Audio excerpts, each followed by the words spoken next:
Olá, meus amigos, sejam todos bem-vindos. Para vocês que não me conhecem, meu nome é Jefferson Arruda e este é o canal Juízo Econômico. E no vídeo de hoje, pessoal, quero trazer para vocês um assunto relacionado à parte de investimentos.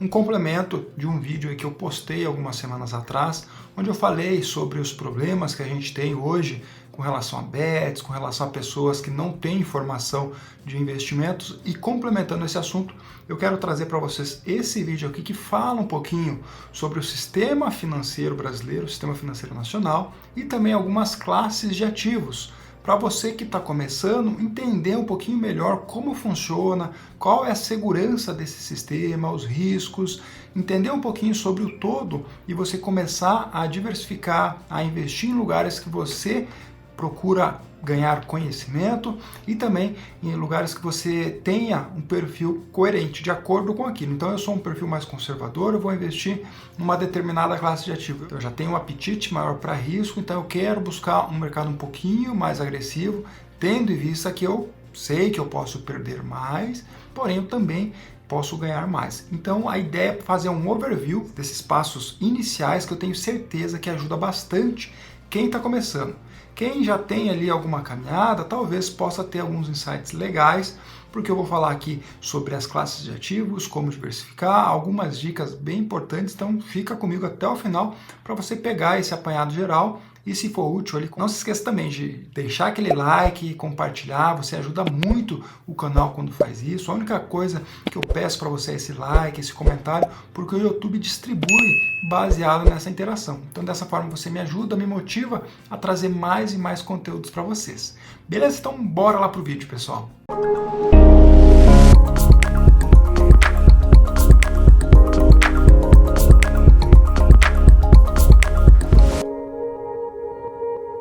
Então, para começar, a gente precisa entender o que é o Sistema Financeiro Nacional, o que compõe esse sistema e para que ele serve. Eu separei aqui uma página lá do Banco Central que ele mostra para a gente essa visão, entendendo ali os órgãos supervisores e também os órgãos operadores, né? As corretoras, os bancos, enfim. Compartilhando aqui então, pessoal, o site do Banco Central do Brasil.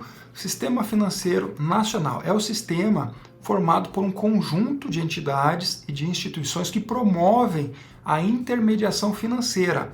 Isso é, um encontro entre credores e tomadores de recursos. E por meio de um sistema financeiro, essas pessoas, essas empresas, eles circulam a maior parte dos seus ativos, pagam suas dívidas e realizam investimentos. Aqui, pessoal, tem uma figura bem legal para quem está começando, eu acho que ajuda bastante a ter mais segurança, se sentir um pouco mais seguro de diversificar um pouco o seu dinheiro, tirar um pouco lá da poupança e expandir um pouquinho a tua visão para buscar melhores rentabilidades, buscar mais segurança, diversificar um pouco do seu capital e buscar rendimentos no longo prazo que superam e muito a poupança. Então aqui nós temos essa primeira parte que fala dos órgãos normativos, os órgãos que geram ali as normas, geram essas regras. E aí nós temos o Conselho Monetário Nacional e aqui o Conselho de Seguros Privados e de Previdência Complementar. Então são esses três órgãos que geram as regras, que eles são os órgãos normativos.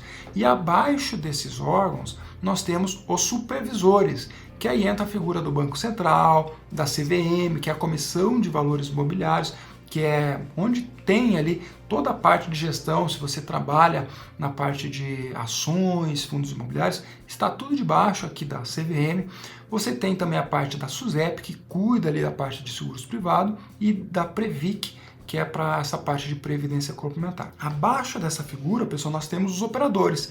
E aí sim é aquilo que você conhece. São os bancos, as caixas econômicas, as administradoras de consórcio, bolsa de valores, seguradoras, entidades fechadas aqui complementares, fundo de pensão, né, propriamente dito, cooperativas de crédito, corretoras. Você tem tudo aqui que é o que a gente acaba usando mais, né, instituições de pagamento e demais instituições não bancárias. Então tudo aquilo que você acessa no seu dia a dia pensando em finanças, eles são os operadores. Quando você vai na lotérica, quando você paga um boleto, quando você tem lá no teu aplicativo, lá o 99Pay, o PicPay, são eles os operadores. E todos esses operadores, pessoal, eles estão debaixo desses órgãos supervisores.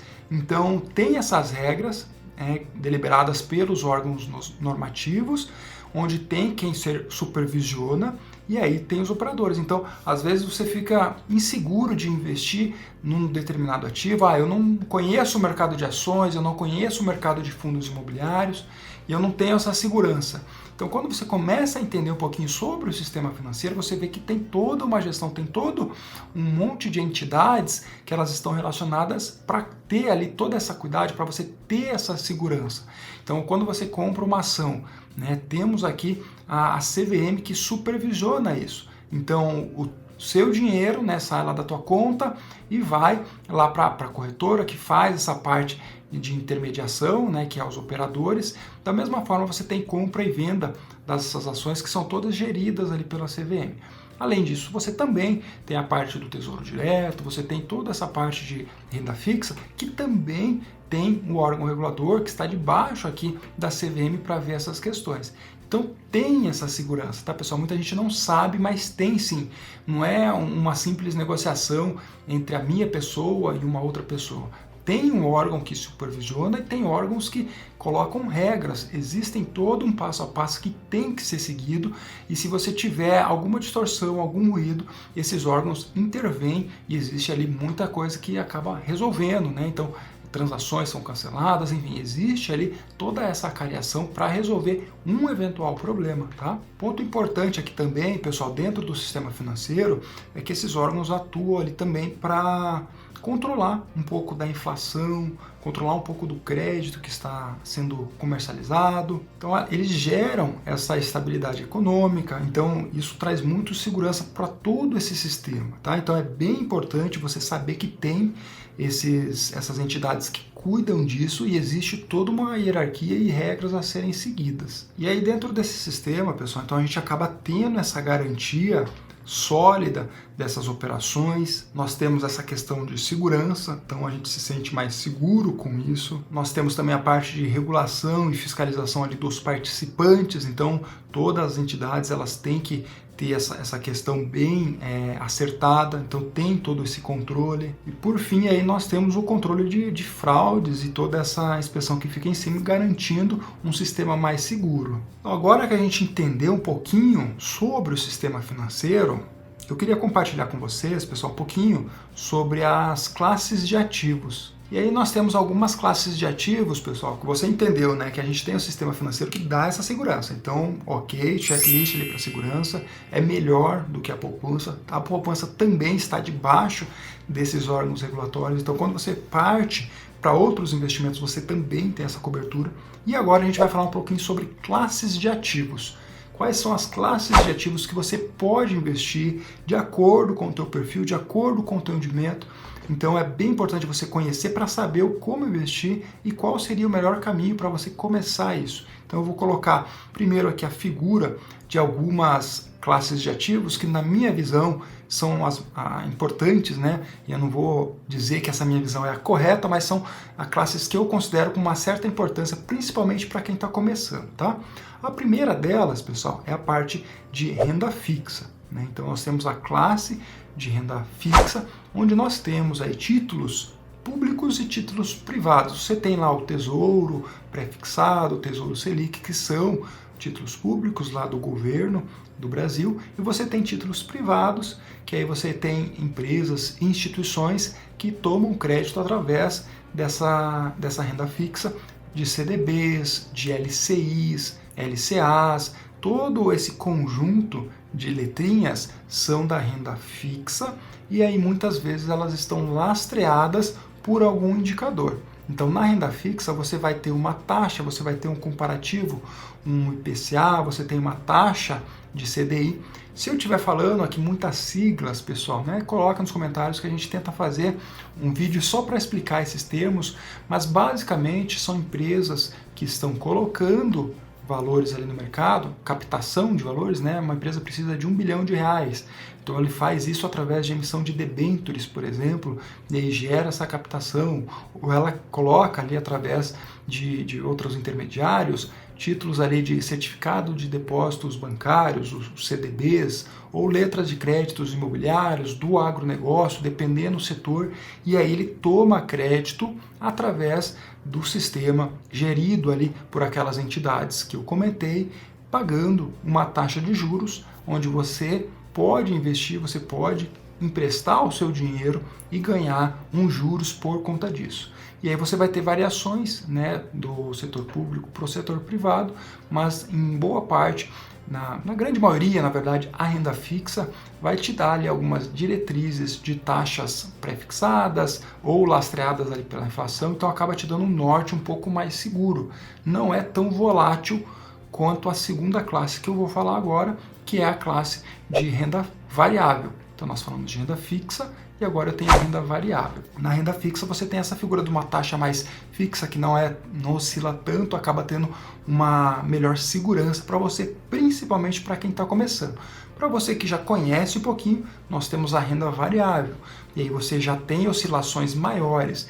Dentro da renda variável, nós temos aí o mercado de ações, que é um mercado bem grande, onde as empresas abrem capital e através ali dos acionistas vão fazendo ali essas negociações. Então, se você identifica uma boa empresa, por exemplo, eu gosto de uma empresa aqui do Brasil, da Petrobras, por exemplo, eu quero me tornar sócio dessa empresa porque eu vejo que é uma empresa que está crescendo, que paga os dividendos, né? Enfim, você tem que analisar essa empresa e fazer o teu entendimento sobre isso para você se tornar sócio. Eu citei Petrobras, mas é só um exemplo. Eu quero investir em Embraer, eu quero investir em Taesa, em Copel, Sanepar, muitas empresas têm capital aberto e você pode investir nessas empresas que você entende que são boas empresas. Eu tenho na carteira do juízo, por exemplo, Sanepar, que é aqui do estado do Paraná, que eu sou sócio. Então eu fui lá e comprei determinadas ações dessa empresa, pensando que essa empresa vai crescer, pensando que ela vai distribuir dividendos, pensando que essa empresa tem ali boas ideias e que deve se provar positivas ao longo do tempo. Então, com base nesses insights, com base nos estudos, com base na documentação fornecida dentro da renda variável, pessoal, as empresas elas precisam divulgar, precisam demonstrar ali os seus resultados através de indicadores, balanços patrimoniais. Então, tudo isso você consegue verificar, né, a parte de DREs. Então, você começa a entender um pouquinho sobre a empresa e ver se é um negócio saudável, se é um negócio que ele vai se provar ao longo do tempo, se ele vai se valorizar. Com base nisso, você toma a decisão de ser sócio dessa empresa através de um intermediário, muitas vezes aí uma corretora, através do seu banco, você vai e compra uma quantidade de ações dessa empresa. Você tem aqui na renda fixa uma figura dessas empresas da mesma empresa, teoricamente, muitas vezes você tem na renda variável e na renda fixa. Da mesma forma que uma empresa ela tem negociações na Bolsa de Valores, ela também pode emitir um título de renda fixa, um certificado de depósito bancário, por exemplo, para fazer uma outra captação. Então você pode até enxergar empresas que estejam atuando tanto na renda fixa quanto na renda variável. E isso não tem nenhum problema, tá, pessoal? Além disso, na renda variável nós também temos o mercado exterior. Então você pode investir através de corretoras do próprio Brasil, você consegue abrir hoje nas corretoras estrangeiras, você tem a própria Nomad hoje, que você usa muito com cartão de débito internacional, você consegue fazer investimento em ações lá do exterior e com a mesma visão. Eu tenho ali, eu vejo Coca-Cola, é uma boa empresa, McDonald's, bancos lá fora, Bank of America, por exemplo. Você vê essas empresas de maneira positiva, você acaba comprando e sendo sócio dessas empresas. E ainda complementando a renda variável, pessoal, nós temos os fundos imobiliários. Eu colocaria ele aqui como um intermediário, né, porque o fundo imobiliário ele tem essa questão que ele acaba oscilando um pouco mais, porém ele tem um lastro de muitas vezes ali um imóvel, né, tem fundos imobiliários de papel e tal, mas ele sempre tem um lastro ali muito forte com o setor imobiliário. Então você tem aqui dentro da renda variável esses fundos imobiliários que podem compor essa classe, como também podem compor ali uma classe específica de imóveis, que eu considero ali uma classe, para mim, uma classe de ativos são imóveis físicos e também outros imóveis reais, né, que não estão ali sendo negociados na Bolsa de Valores. Então, isso também para mim é uma classe de ativo. Então, se você tem um imóvel ou vai comprar um imóvel para alugar, é um ativo, né? Ele se torna seu, é um bem que é um ativo que ele te gera resultados, ele te retorna valor, ele te retorna um aluguel, te retorna uma locação. Então isso é muito vantajoso para você que está começando a atuar dentro desse mercado um pouco mais amplo, você saber que não é porque eu estou falando de ações que eu tenho que ficar somente nisso. Você pode ter o teu imóvel físico e também receber os aluguéis. Então é bem interessante. Particularmente eu gosto dos fundos imobiliários, que ele tem essa mistura junto com os imóveis físicos, mas você consegue com poucos valores já começar a ter esse retorno. Então eu não preciso comprar um imóvel, ter 300 mil para comprar um imóvel, por exemplo. Você pode, através ali de uma fração de R$100, de R$10, tem fundos imobiliários hoje, você já consegue comprar e já começa a ganhar 10 centavos todo mês. Então você não precisa ter todo o montante e já começa a ter resultado bem interessante, tá? Uma outra classe, pessoal, que eu gosto de compartilhar são a parte de moedas e criptoativos. Então é um assunto que está um pouco em alta ultimamente, principalmente com as médias históricas batendo aí do Bitcoin, então todo mundo procura entender e saber um pouquinho sobre o que é isso, né?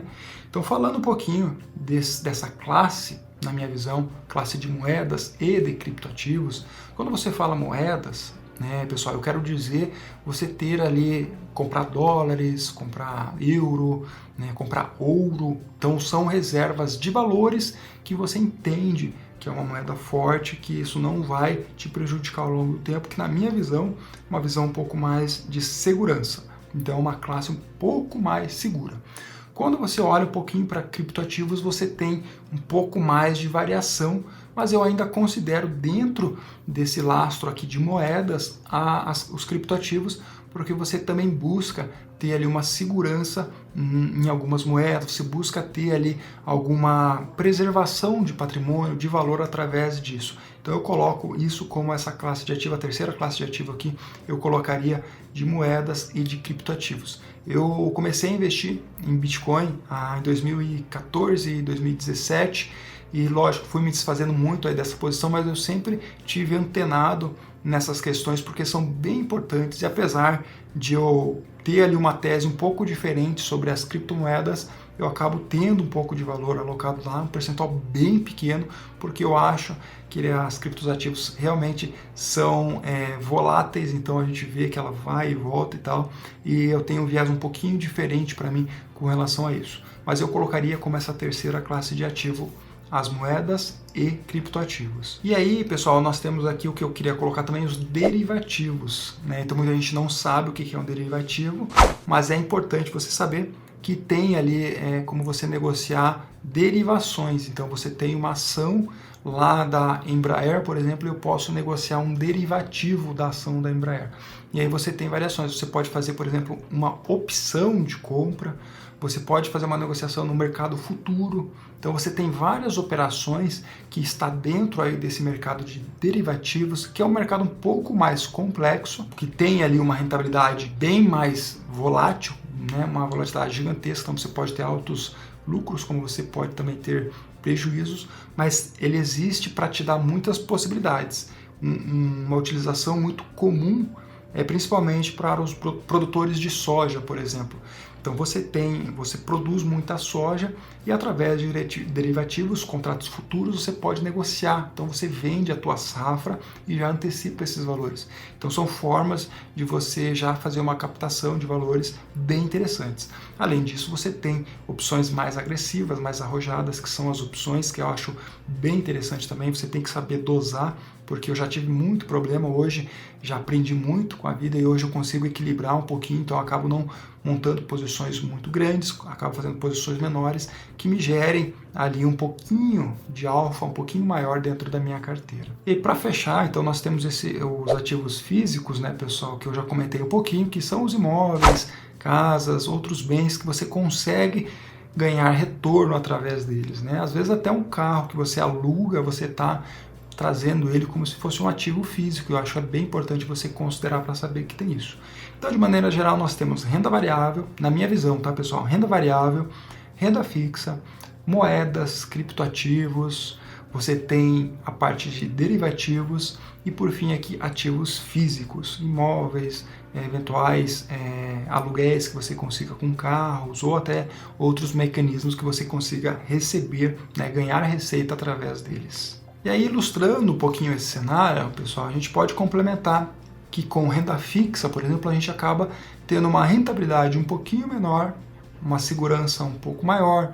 Na renda variável, nós já temos aquela volatilidade gigantesca, porém ela pode te trazer ganhos maiores. Da mesma forma, nas criptoativos e nas moedas, você pode buscar ali uma proteção, então uma rentabilidade algumas vezes menor, olhando para criptoativos talvez uma rentabilidade maior, porém você tem ali uma segurança quando você investe em moedas, que você acaba investindo em reserva de valor, você acaba comprando dólar, acaba comprando ouro, que são reservas de valores que não vai se valorizar grandemente, mas vai preservar o teu patrimônio, e isso é bem importante.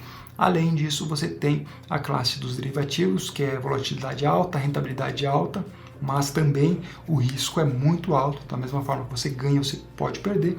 E por fim, os ativos físicos, que ele se enquadraria, né, talvez ali um pouquinho de fundos imobiliários, um pouquinho de renda fixa, onde você tem ali uma volatilidade pequena e você acaba recebendo ali aluguéis, você acaba tendo uma frequência de recebimentos bem interessantes, mas se você quiser fazer ali uma venda do teu imóvel, você acaba sendo prejudicado ali pela liquidez, então acaba não tendo muita liquidez. Para você ter liquidez, você vai ter que vender por um valor muito abaixo, e aí você pode ter um prejuízo. Então, é um pouquinho do panorama geral que eu penso aí sobre essa classe de ativos. Para elucidar um pouquinho, pessoal, isso que eu comentei, trouxe essa imagem bem legal aqui dos hábitos ricos, que a gente tem a figura dos 3 pilares aqui do investimento, que é a segurança, rentabilidade e liquidez.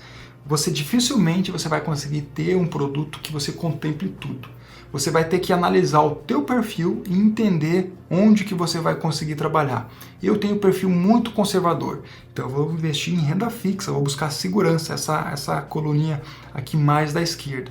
Só o que eu perco optando por maior segurança? Né? Eu acabo tendo baixa rentabilidade. Né? Então eu acabo não tendo ali uma rentabilidade boa.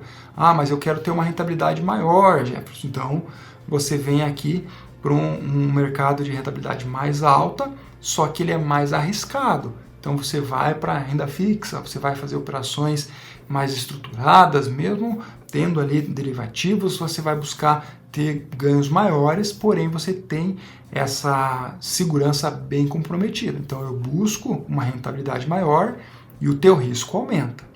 Ah, não, eu quero liquidez, a hora que eu precisar do dinheiro eu vou querer resgatar ele. Então você tem aqui baixa rentabilidade. Então, se você pegar um título hoje do Tesouro, você pode colocar e tirar o dinheiro a hora que você quiser, né?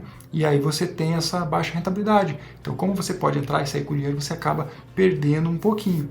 E aí você tem opções, mesmo no pré-fixado, né, dentro da renda fixa, você acaba tendo que ficar 2 anos, 3 anos com um determinado ativo para ter uma rentabilidade um pouquinho melhor. Então, é difícil equilibrar esses 3 pilares, você precisa ver o que faz sentido para você.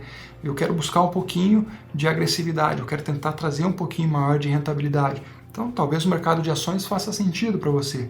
Ah, eu quero mais segurança. Então, mercado de renda fixa, tesouro direto, pré-fixado, talvez faça sentido. Ah, não, eu quero ter liquidez, né? Quando eu precisar do dinheiro, eu já quero sacar. Aí, talvez você pegue aí contas remuneradas, que paguem ali 100% do CDI, próprio Tesouro Selic é uma opção. Então, você vai equilibrando esses pontos para trazer um pouquinho do que faz sentido para o seu perfil. Beleza, pessoal? Era isso que eu queria trazer para vocês, um pouquinho do todo. Eu acho que é importante a gente entender como funciona o sistema financeiro, entender um pouquinho sobre essas classes de ativos. Cada um pensa diferente, cada um pensa de um jeito, mas é importante você saber dessas funcionalidades, de como isso funciona e tomar as suas melhores decisões. Recomendo sempre que vocês estudem, busquem ali instrução, entender como funcionam esses mecanismos e a fim, né, de pensar no teu futuro. Às vezes você está deixando o teu dinheiro rendendo muito pouco, você teria oportunidades melhores, às vezes até com menos risco do que você tem hoje. Então vale a pena você dar uma refletida sobre isso. E também, se você gostou desse conteúdo, não se esqueça de deixar aquele like, curtir, se inscrever, ativar o sininho para receber notificação quando o YouTube lançar aqui o meu vídeo. Eu tenho certeza que ele pode te ajudar de alguma forma. E também amigos, familiares, isso ajuda bastante aqui o canal. Beleza, pessoal? Muito obrigado e até a próxima.